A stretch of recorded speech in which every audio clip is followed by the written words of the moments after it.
अस्सलाम वालेकुम रहमतुल्लाहि व बरकातुहू। नाज़रीन, कैसे हैं आप? उम्मीद है कि आप खुश होंगे। अल्लाह ताला आपको ढेरों सारी खुशियां अता फरमाए और अल्लाह पाक आपको सेहत और तंदुरुस्ती अता फरमाए। नाज़रीन, आज हम एक नए टॉपिक के साथ, एक नए नुस्खे के साथ हाज़िर खिदमत हैं। आज का जो टॉपिक है वो है तबखीर मैदा। बहुत सारे मरीज़ जो है वो तबखीर मैदे का शिकार हैं। ऐसे समझो कि ये मर्ज़ जो है वो दिन ब दिन बढ़ता जा रहा है, लेकिन सही तरीके से तशख़ीस ना होने की वजह से फिर ऐसे मरीज़ को डिप्रेशन का ठप्पा लगा दिया जाता है, माली खोलिया उसको बता दिया जाता है और एंजाइटी उसको बता दिया जाता है। फिर मेडिकल के अंदर वो जो है वो दिमाग को सुन्न करने वाली, नशे वाली अद्वियात दे दी जाती हैं, जिससे मर्ज तो कंट्रोल में रहता है लेकिन मरीज़ हमेशा के लिए वो बेकार हो जाता है, पागलपन का वो शिकार हो जाता है। तो सबसे पहले हम ऐसे मरीज़ की जो है अलामात को देखते हैं। ऐसे मरीज़ की अलामात क्या हैं, फिर उसके असबाब पर बयान करेंगे, फिर आखिर में उसका हम इलाज बयान करेंगे। तो ये वीडियो आपके लिए बहुत ज़्यादा अहम है, ख़ास तौर पर ऐसे मरीज़ जो बहुत ज़्यादा परेशान हैं, इलाज करवा करवा के थक चुके हैं। डिप्रेशन, माली खोलिया, एंजाइटी वगैरह मुख्तलिफ नाम उनको दिए जाते हैं, तो उनके लिए ये वीडियो बहुत ज़्यादा अहम है। तो इसलिए आपने इसको गौर से मेरी बातों को सुनना है। तो ऐसा मरीज़ जो है वो कभी तो बिल्कुल ठीक हो जाता है और कभी तो कहेगा कि मैं बस मरने लगा हूं, और कहेगा मैं तो कभी ठीक होऊंगा ही नहीं, और कभी कहेगा कि मेरे साथ बस आखिरी आप बातें कर लो, मैं नहीं बचूंगा। और कहेगा कि देखो मेरे पेट के अंदर घोड़े दौड़ रहे हैं, और कभी कहता है कि मुर्ग जो है वो लड़ाई कर रहे हैं, और हर आने वाले को अपना पेट दिखाता है, कहता है कि हाथ रख कर उसको दिखाता है कि देखो कि मेरे पेट के अंदर देखो क्या हरकत हो रही है, क्या देखो हो रहा है अंदर।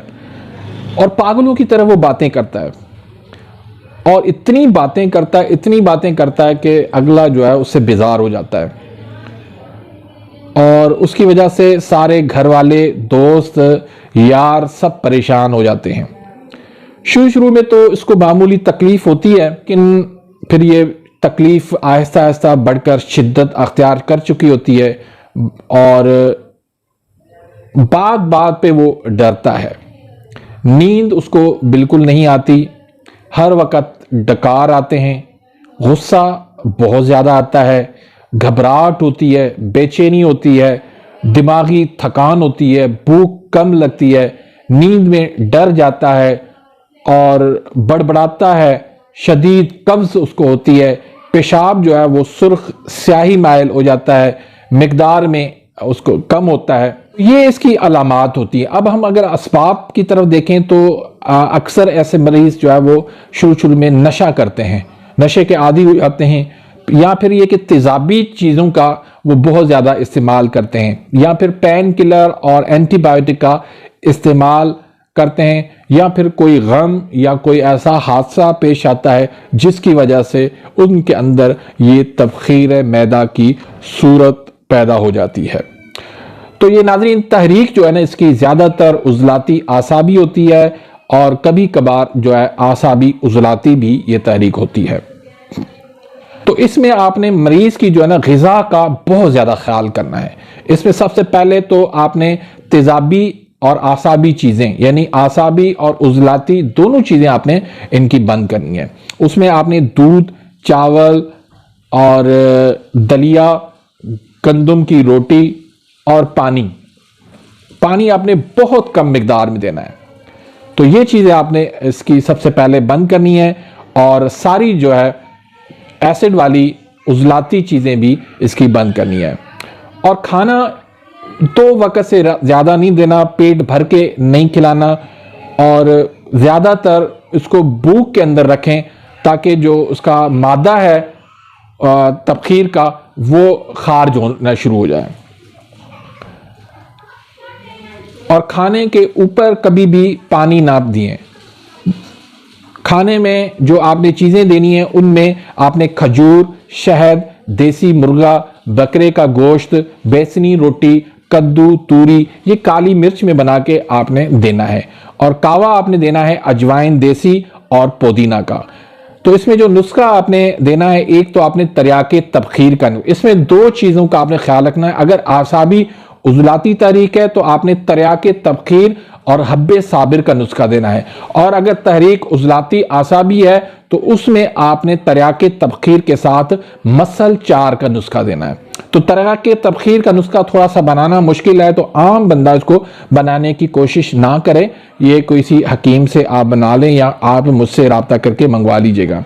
तो उसमें जायफल है 1 तोला, जलवतरी है 1 तोला, फुल दराज है 2 तोला, अकरकरा 1 तोला, और हैंग है 2 तोला, और सुंबुल तैयब जो है वो 2 तोला है। लहसुन का पानी 10 तोला है। तो लहसुन के पानी के अलावा तमाम अदविया को आपने बारीक पीस लेना है। लहसुन का पानी निकालकर अदविया उसमें आपने थोड़ी थोड़ी डालकर आपने 2 घंटे तक उसको खल करना है, और 1 ग्राम की गोली बनाकर सुबह दोपहर शाम 1-1 गोली इस्तेमाल करवानी है।